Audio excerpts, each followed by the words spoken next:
The Celestial Harmony was humanity's latest contribution to the Galactic Coalition fleet, a massive diplomatic vessel designed to house representatives from dozens of species across 3 galaxies. Its gleaming corridors stretched for miles. Its observation decks offered views of nebulae that poets would weep to describe, and its crew quarters were designed with meticulous attention to each species' environmental needs. What the ship's architects had not accounted for was Sadie Chen and her peculiar brand of chaos. Sadie was the ship's human maintenance engineer, a role that sounded far more prestigious than it actually was. In reality, she spent most of her days fixing gravity generators that the Quelthani kept accidentally overloading and unclogging ventilation systems from the hive mind's excess pheromone production. It was thankless work, but Sadie approached it with the same chaotic enthusiasm she brought to everything else in her life. Her current project involved the floor of Deck 7's main corridor. The standard-issue Coalition flooring was, in her professional opinion, duller than a lecture on Andromedan tax policy. She'd decided to fix that problem with a liberal application of industrial-grade floor wax, the kind humans used in their gymnasium floors back on Earth. "This stuff is miracle juice," she'd told Oscar, her long-suffering friend and the ship's human cultural liaison, earlier that morning. "It'll make these floors shine like a supernova." Oscar, who had learned to recognize the dangerous glint in Sadie's eyes, had simply sighed. "Please tell me you're not going to cause an intergalactic incident." "Would I do that?" Sadie had replied, grinning. The answer, as they both knew, was absolutely yes. The trouble began approximately 4 hours after Sadie finished waxing the 300-meter stretch of Deck 7's corridor. She'd done an exceptional job. The floor gleamed like polished glass, reflecting the soft blue running lights with mirror-like precision. She was admiring her handiwork when she heard it, the thundering approach of what sounded like a small stampede. Around the corner came 3 Krell cubs, the offspring of Ambassador Krellthor, one of the Coalition's most fearsome warrior species.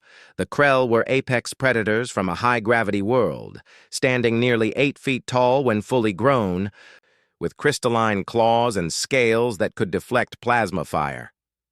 Their cubs, while smaller, were no less impressive, each standing about 4 feet tall with razor-sharp teeth and an insatiable curiosity. The lead cub, whose name Sadie had learned was Sharpfang, hit the waxed floor at full sprint. What happened next would become the stuff of legend.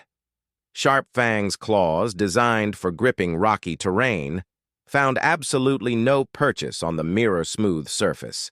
His legs shot out from under him, and he began sliding down the corridor with increasing speed, his expression shifting from confusion to pure, unbridled joy.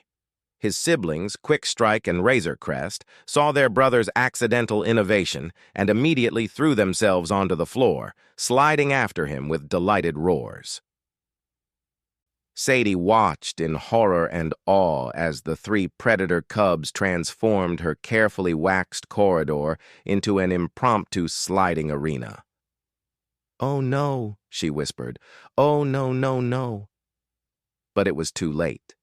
The cubs had discovered the most exciting thing to happen on the Celestial Harmony since departure. By the time Oscar arrived, summoned by Sadie's frantic comm message, Deck 7 had descended into controlled chaos.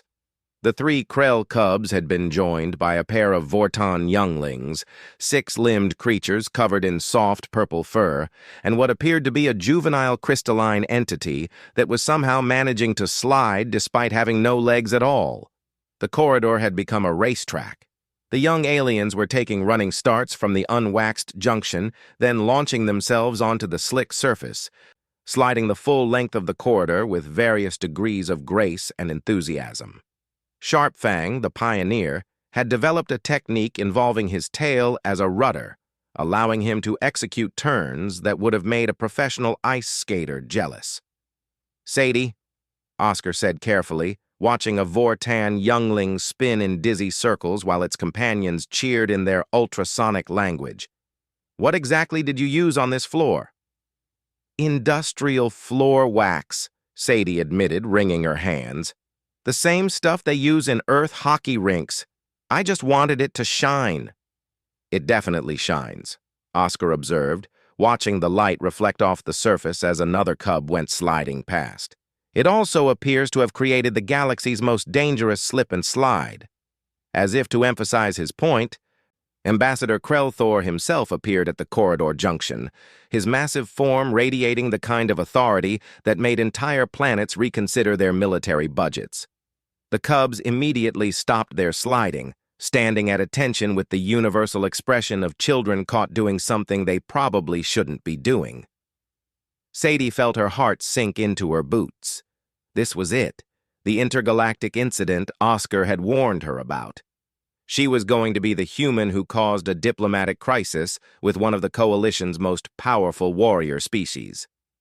Ambassador Krelthor surveyed the scene with his predatory eyes, taking in the gleaming floor, the excited cubs, and Sadie's guilty expression. The silence stretched for what felt like an eternity. Then, to everyone's shock, the massive warrior's expression softened, or at least shifted to what might have been the Krell equivalent of softening. This, he rumbled in his deep, resonant voice, is acceptable. What? Sadie stammered. My offspring have been restless, Krelthor continued, watching as Sharpfang tried very hard to stand perfectly still, despite clearly wanting to resume sliding. The ship's recreational facilities are designed for species with different physiological needs. This, he gestured at the corridor, provides them with physical activity and joy. The Krell honor such things. He turned his crystalline gaze on Sadie, and she swore she saw something like respect there. You have given my cubs a gift, human engineer. The Krell do not forget such kindness. Oscar, standing beside Sadie, muttered under his breath, only you could accidentally become best friends with a species of 8-foot predators by turning a corridor into a slide. But the situation was far from over. Within hours, word of the human slide arena had spread throughout the ship. Parents from a dozen species began bringing their offspring to Deck 7, which Sadie had hastily designated as a recreational zone in the ship's logs. The crystalline entities proved to be surprisingly good at it.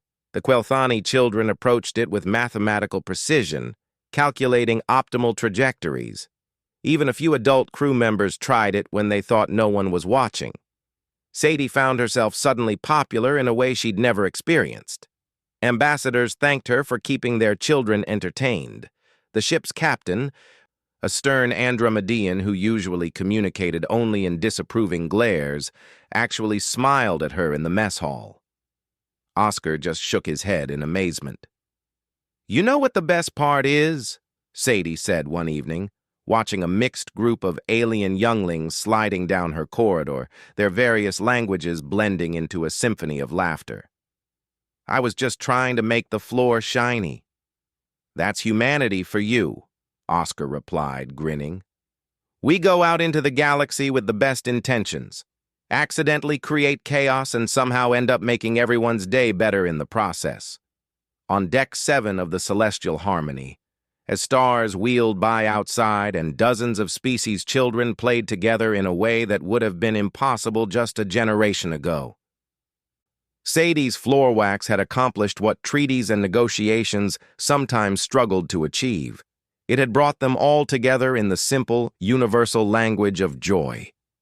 And if Captain Velthos occasionally snuck down to Deck 7 at night to try the slide herself when she thought the corridors were empty, well, Sadie would never tell.